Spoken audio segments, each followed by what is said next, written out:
dikasihi oleh Tuhan Yesus Kristus, dimanapun berada, salam sukacita buat kita semua. Dalam Sapa Sahabat kali ini, saya akan mengajak kita untuk bersama-sama merenungkan satu permenungan firman Tuhan yang dengan topik sukacita sorga, sukacita kita. Adapun topik ini didasarkan pada cerita tentang perumpamaan mengenai domba yang hilang. Perumpamaan ini bisa kita baca di dalam Lukas pasal yang ke-15, mulai ayat 3 sampai dengan ayatnya yang ke-7. Secara ringkas, perumpamaan itu mengisahkan apa yang Yesus sampaikan kepada para murid waktu itu. Jika kamu mempunyai 100 ekor domba, lalu salah satunya terhilang, bukankah kamu akan pergi mencarinya? Dan bukankah ketika kamu menemukan satu yang terhilang itu, kamu akan bergembira, kamu akan bersukacita, bahkan mengundang sahabat, kerabat, dan tetangga untuk merayakan sukacita itu? Dan perumpamaan ini ditutup oleh Yesus dengan mengatakan bahwa demikian juga yang terjadi di sorga. Ada sukacita di sorga jika seorang yang berdosa datang, bertobat, dan menyambut anugerah Allah. Sahabat yang dikasihi oleh Tuhan Yesus Kristus, perumpamaan ini Yesus angkat untuk menanggapi satu sikap dari orang-orang Farisi dan ahli-ahli Taurat. Kalau kita baca di ayatnya yang kedua, maka di sana disebutkan bahwa orang-orang Farisi dan ahli-ahli Taurat bersungut-sungut.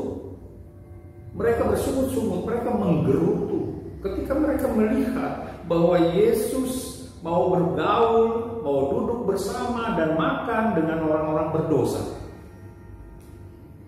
Ini yang membuat kegelisahan mereka. Yesus mau duduk bersama, makan bersama, bergaul dengan orang-orang berdosa. Sahabat yang dikasihi oleh Tuhan Yesus Kristus, ada satu peribahasa yang sangat kita kenal. Peribahasa itu mengatakan pipit sama pipit, enggang sama enggang. Pipit, enggang itu adalah jenis burung, saudara. Kita tahu burung pipit itu burung yang kecil yang berada di tempat-tempat yang rendah, di sawah-sawah. Burung murahan, burung yang mungkin hampir tidak punya daya tarik. Sedangkan enggang itu mungkin sama dengan rangkong, burung yang besar yang dijumpai di hutan-hutan lebat Borneo, Kalimantan, di pucuk-pucuk pohon yang tinggi. Burung itu berukuran besar dengan warna-warni yang indah, dengan jambul yang menarik, dengan berada di ketinggian yang luar biasa. Nah, kedua makhluk ini, pipit dan enggang, mau mengatakan tentang kelas dalam hidup. Ada kelas rendah, ada kelas tinggi. Nggak mungkin pipit sebagai kelas rendah terbang bersama dengan enggang, atau enggang sebagai kelas tinggi terbang bersama dengan pipit kelas rendah. Nah, pada saat ini saya mau mengajak kita semua merenungkan, sahabat, seandainya enggang terbang bersama pipit, apa yang terjadi? Yang terjadi adalah sungut-sungut. Yang terjadi adalah banyak yang menggerutu. Kenapa enggang harus terbang dengan burung pipit? Kenapa yang kelas tinggi harus bersama dengan kelas rendah? Dan bukankah itu yang mereka saksikan? Ahli-ahli Taurat, orang-orang Farisi melihat bagaimana Yesus boleh dikatakan sebagai kelas enggang. Dia duduk bersama, makan bersama, bergaul dengan orang-orang berdosa, kelas pipit. Mereka melihat dan terkejut. Mengapa Yesus dengan strata sosial dan religius yang tinggi mau bersama dengan mereka yang strata sosial dan religiusnya rendah? Sahabat yang dikasihi Tuhan, mereka tidak menyadari bahwa apa yang Yesus lakukan, duduk bersama, makan bersama, bergaul bersama dengan orang-orang berdosa, Yesus sedang memerankan, Yesus sedang memperagakan siapa Allah. Allah yang Maha Rahim itu sedang berangkulan dengan orang-orang berdosa.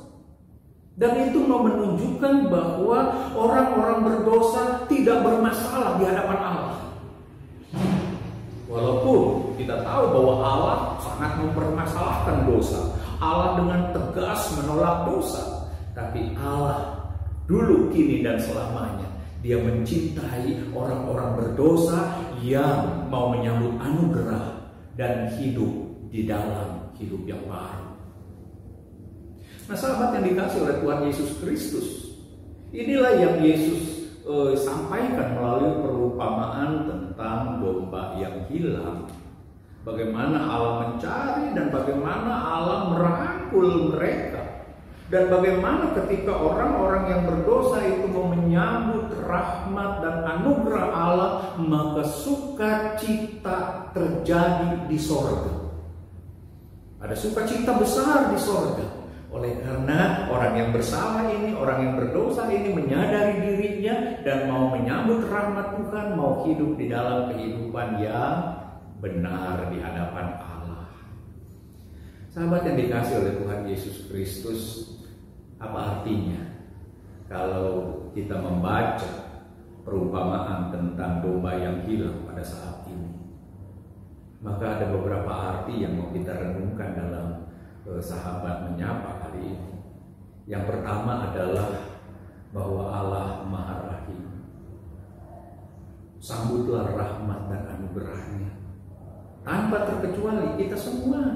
Karena kita semua adalah orang-orang yang membutuhkan rahmat dan anugerah Allah. Dan kita hidup oleh karena anugerah itu.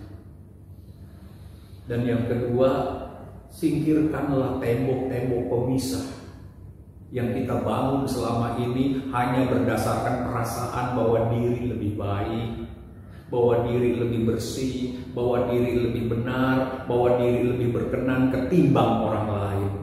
Tembok-tembok pemisah itu adalah sebuah pemandangan yang tidak indah di hadapan Allah. Seperti di dalam apa yang ditunjukkan oleh Yesus, bahwa Allah tidak punya masalah dengan orang-orang yang berdosa ketika Dia mau datang dan mohon pengampunan dan pertobatan.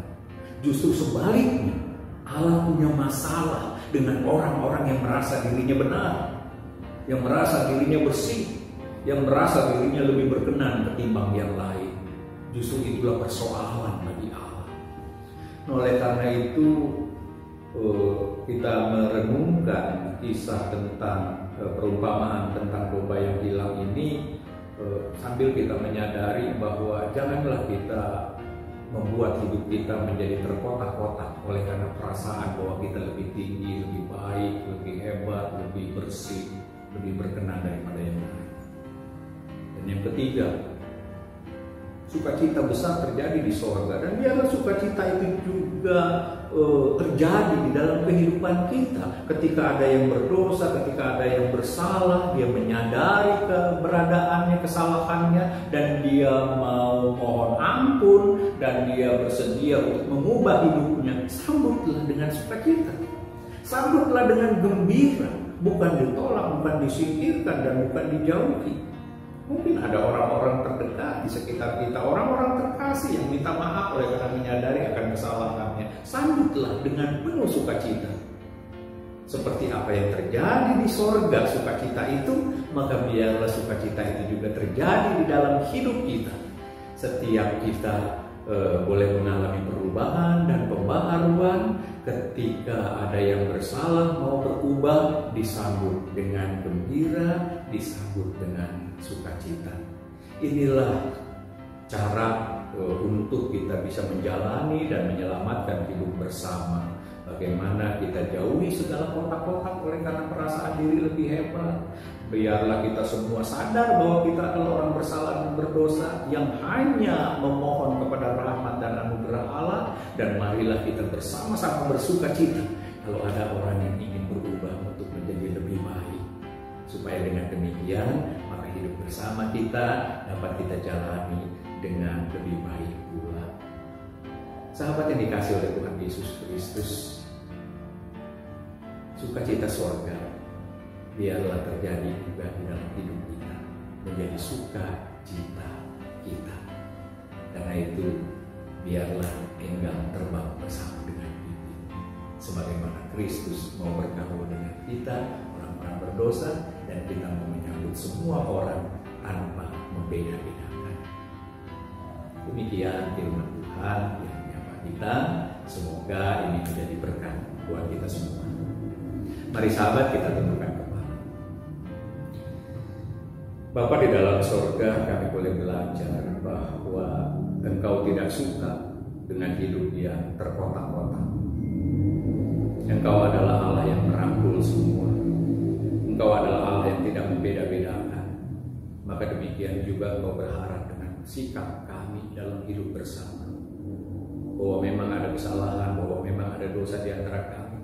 Maka biarlah itu bukan menjadi alasan untuk kami saling menolak, menjauhi, menyingkirkan, tetapi kami boleh saling mendukung, saling mengingatkan, dan saling mengarahkan, supaya setiap ada yang bertobat, setiap ada yang menyadari kesalahan dan mau hidup dalam kebenaran, kami boleh menyambutnya dengan gembira, supaya sukacita sorga karena ada orang yang berdosa mau bertobat juga terjadi sukacita itu di dalam kehidupan kami bersama. Maka dari itu ya Bapa, kami boleh belajar dari perumpamaan tentang domba yang hilang ini, bagaimana kami semua dirangkul oleh kasih Allah, dan bagaimana kami semua boleh saling merangkul demi kasih Allah itu. Terima kasih Bapa Sorgawi, selamatkan kami dalam hidup bersama ini. Amin. Demikian saudara, sapaan kita, Tuhan memberkati kita.